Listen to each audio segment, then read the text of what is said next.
C'est un réel plaisir de vous retrouver, chers téléspectateurs. Bienvenue à ce journal dont voici les principaux titres.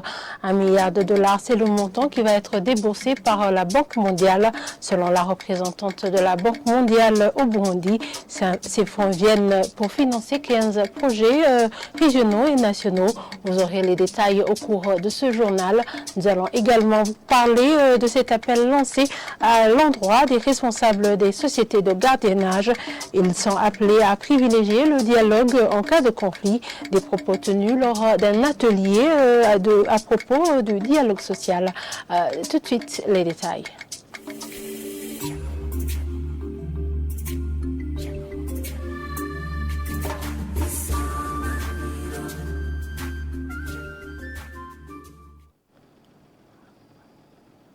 Encore une fois, bienvenue, chers téléspectateurs. Ouvrons ce journal par cette page sociale. Le Burundi dispose de 115 orphelinats, 8 centres pour personnes âgées et 19 autres pour personnes handicapées à travers tout le pays. Ces chiffres sont fournis par Île-Défense Madjambélé, inspecteur technique de la sécurité sociale et porte-parole du ministère, à l'occasion de la Journée mondiale du travail social, célébrée chaque année le 16 mars. Il appelle la population à plus de solidarité, caractéristique de la culture burundaise. Suivez-le. On peut affirmer que ce travail social existe et concerne principalement 3 catégories de personnes. Ces personnes sont soit encadrées dans les centres où ils sont groupés ou ils sont assistés à travers des initiatives qui se font dans les communautés ou dans les ménages. Le gouvernement du Burundi attache une importance particulière à des personnes dites vulnérables. C'est ainsi qu'il a initié des centres de prise en charge. Aujourd'hui, nous avons un orphelinat officiel de l'État que l'on appelle orphelinat officiel de Bujumbura. Il se trouve à Jabé. Nous avons 2 centres pour personnes handicapées. L'un se trouve à Bujumbura, à Jabé, et l'autre se trouve à Ngozi.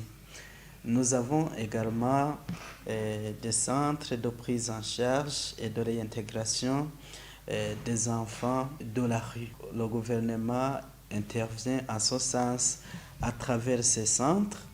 Il intervient aussi à travers le soutien à l'endroit des organisations qui ont opté à travailler dans ce domaine de prise en charge des personnes soit handicapées ou des orphelins ou des personnes âgées.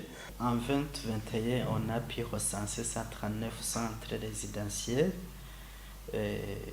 dont 115 centres de prise en charge des orphelins ou autres enfants vulnérables, 19 centres pour personnes handicapées et 8 centres pour personnes âgées, avec une population de 7394 enfants pris en charge et 484 personnes âgées prises en charge dans les centres résidentiels. Donc, à travers ces chiffres, on peut vraiment affirmer que le travail social est une réalité ici au Burundi. Aujourd'hui, l'appel que nous pouvons lancer, c'est d'abord d'exprimer notre sentiment de reconnaissance à l'endroit des personnalités, des personnes morales ou physiques qui ont investi leur temps, qui ont investi leurs moyens dans le travail social. Le gouvernement est satisfait du travail social ici au Burundi. Donc c'est un message d'encouragement à l'endroit de personnes qui le font. Et c'est aussi un message d'appeler d'autres personnes. Et je saisis cette occasion pour dire qu'il y a un fonds d'appui à la protection sociale que le gouvernement a initié ce serait une bonne occasion d'inviter les gens à contribuer. Les intervenants dans le secteur de gardiennage sont appelés à privilégier le dialogue en cas de conflit de travail. L'appel lancé ce mercredi au cours d'un atelier de formation à leur endroit sur le rôle et l'importance du dialogue social. Certains participants demandent le soutien pour l'instauration des comités internes de dialogue social dans les structures de leur ressort. Le point avec Jean de Dieu et la Côte. Le secteur de gardiennage connaît beaucoup de défis, reconnaît le président du Comité national de dialogue social. D'après lui, il serait difficile de le développer sans recourir au dialogue social. Il appelle les intervenants dans ce domaine à promouvoir la culture de dialogue social en cas de conflit. Ce secteur ne pourra pas se développer avec la multiplication de conflits de travail. Ni l'entreprise, ni les travailleurs, personne ne gagne dans un environnement toujours marqué par la méfiance, toujours marqué par des conflits. Personne ne gagne.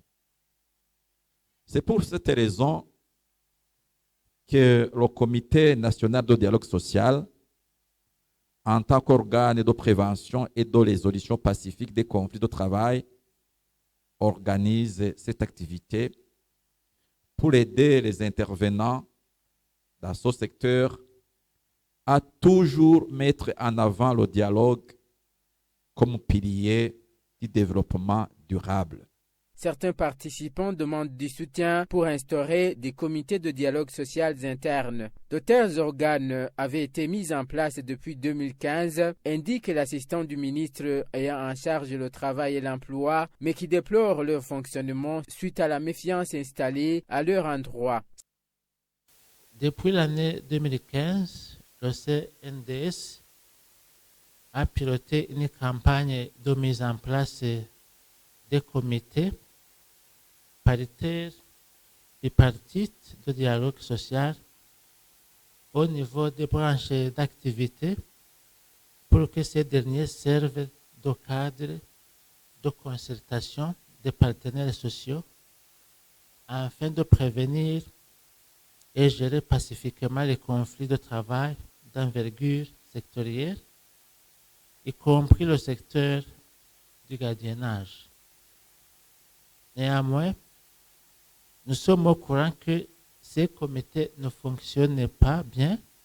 Sensibiliser les intervenants dans le secteur de gardiennage sur le rôle et l'importance du dialogue social pour développer un climat apaisé dans ce secteur, tel était l'objectif de cet atelier de formation, selon le président du Comité national de dialogue social.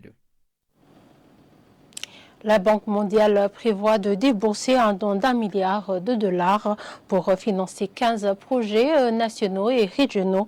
Véronique Kabango, représentante de la Banque mondiale au Burundi, l'a dit ce mercredi lors d'un forum avec les coordinateurs des projets et d'autres parties prenantes sur l'engagement citoyen dans la mise en exécution des projets en cours de réalisation au Burundi. Le point avec Lydie Gahimbari.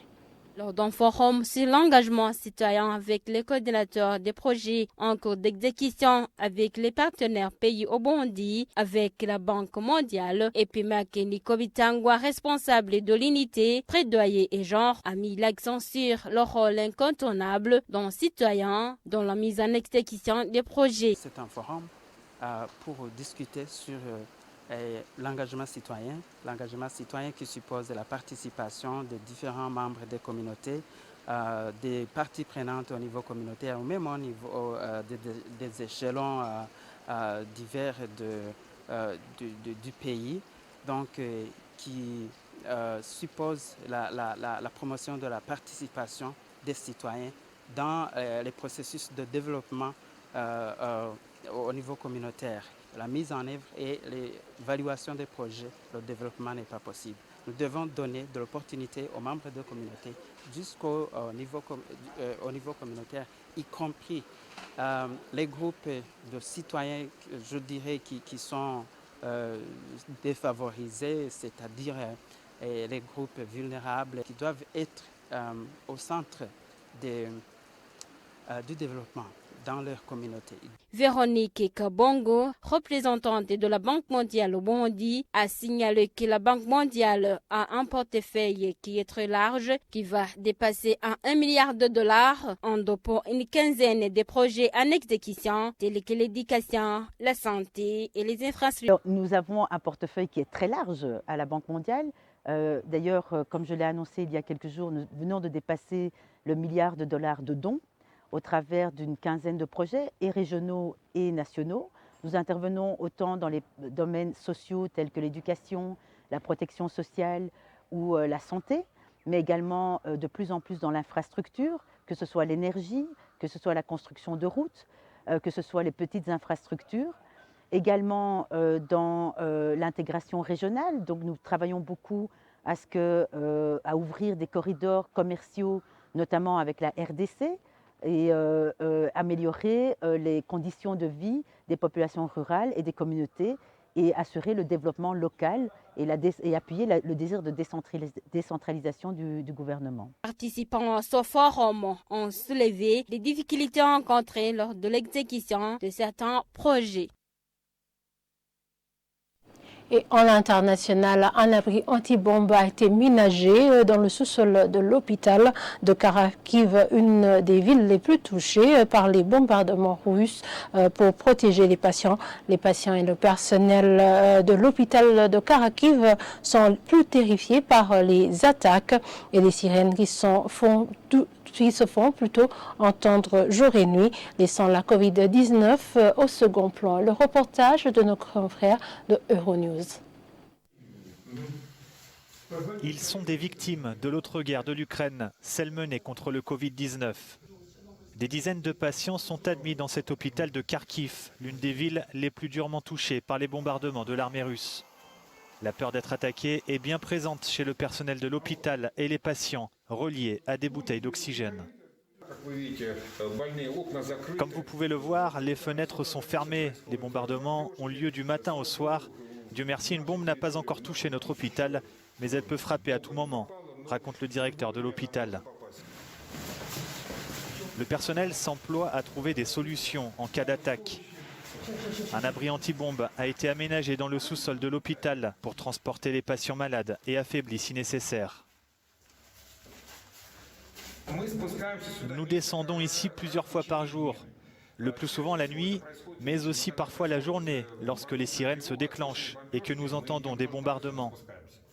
Depuis le début de la guerre, de nombreux membres du personnel sont aussi confrontés à des problèmes de transport. Certains ont dû s'installer dans les sous-sols de l'hôpital.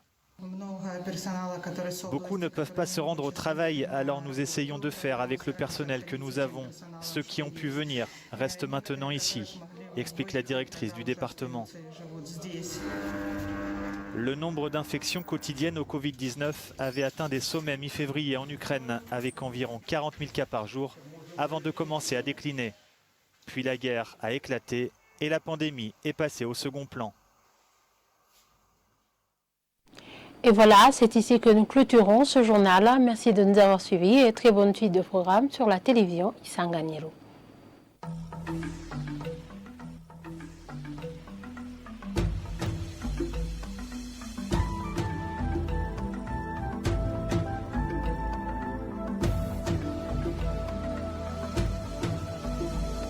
Isa